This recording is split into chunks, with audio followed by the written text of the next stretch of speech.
So another side of the 1950s was big band jazz. So Count Basie, Duke Ellington, Frank Sinatra, and the Great American Songbook. And this was a beautiful tradition as well. The Great American Songbook is, I guess, about 300 or so songs that were written between 1920 and 1975 by some of the greatest composers of the 20th century. Again, Cole Porter, George and Ira Gershwin, Rodgers and Hart, Hoagie Carmichael, Jimmy Van Heusen, Matt Dennis. And they created this body of music, which is uniquely American. It's America's classical music, is how Tony Bennett described it. It is. And so it's informed by the blues and by jazz. And the leaders of it, you might say, are people like Duke Ellington, who was a great composer and band leader, and Count Basie. What we're trying to capture with this song, The Way Things Have to Be, is that feeling, the late 50s. So it's the flip side, if you will, of the beatnik movement, but just as interesting and just as spicy, but a very, very different reflection of those days. And I love both the genres. And again, David and the band intuited them both. We just talked about the misty, murky San Francisco Land's End, cold and damp, psychologically tense film noir atmosphere of Jack Kerouac's blues, and the way things have to be elegant, light, bittersweet, funny because it's Count Basie, and cheeky and tough because it's Sinatra, who is a bit of a thug, and glossy and over the top, and yet genuine. And it's really beautiful, beautiful tradition that we're trying to capture here. And with that, play a little bit of the song, and people will step back into time to 1959, Las Vegas, the Sands, a man and his music, featuring Count Basie and his great band, and the man is Frank Sinatra. Enter the time capsule, folks. So, as far as that goes, yeah, this is the whole thing here. This is the full arrangement. I'll just play you a little bit first.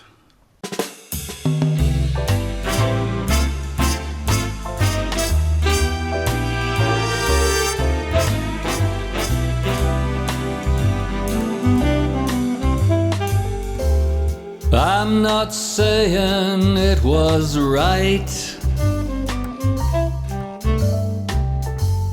I'm not saying it was fair. I'm not saying it was all well by me. I'm just saying don't despair.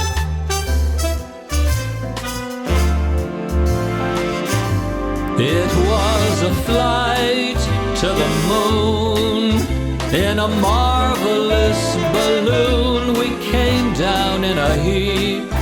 Don't weep, one day you'll see.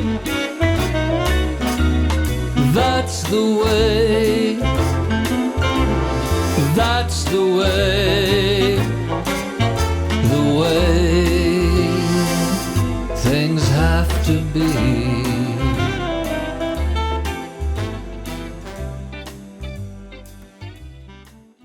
As far as things go, again, we've got, Davide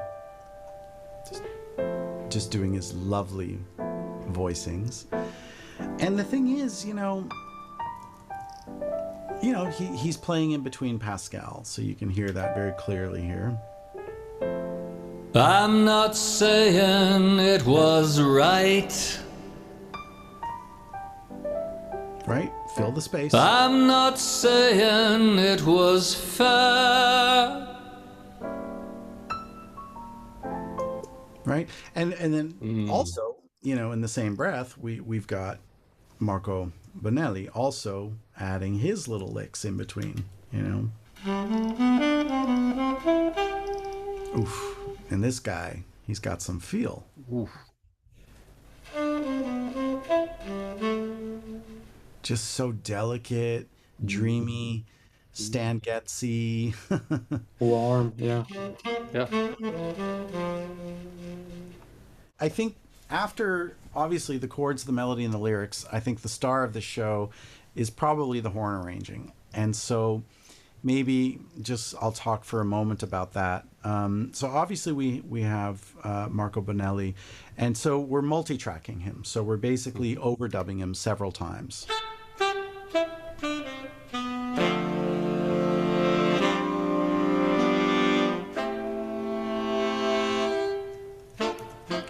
So if we just look at the mix, and by mix I mean where things are positioned, you see we're panning things over to the left side, to the right side, to the left side, to the right side, so that we get this surrounding, like you hear horns all around you, basically. See how wide they are, right? Now, he's an amazing player, but we wanted the feeling of a complete big band, and that's hard. That's kind of hard to do. So we had to do the best we could do, and so in the end, it was a combination of sampled horns, really good ones though. And we're programming the dynamics as well to match the dynamics of what Marco is doing. And when you put that all together,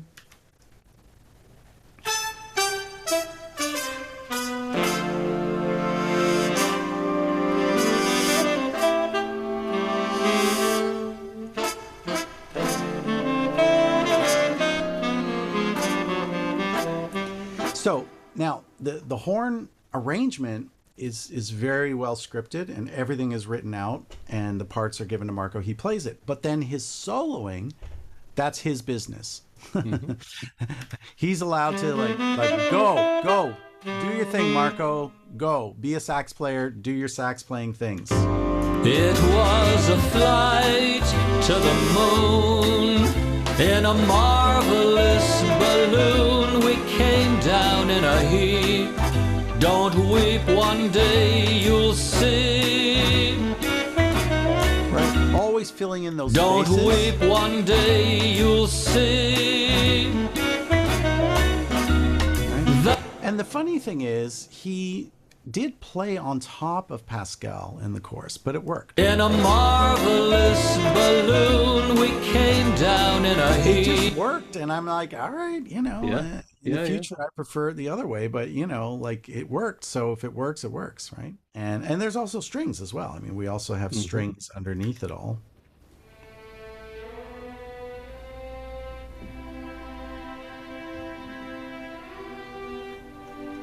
And always getting those glissandi in there, those nice movements between the notes. And so when you hear the glissandi and you hear the live sax players, and you forget the fact that there's some sampled horns and samples of drums, because usually I'm playing them in live, and just to my ears,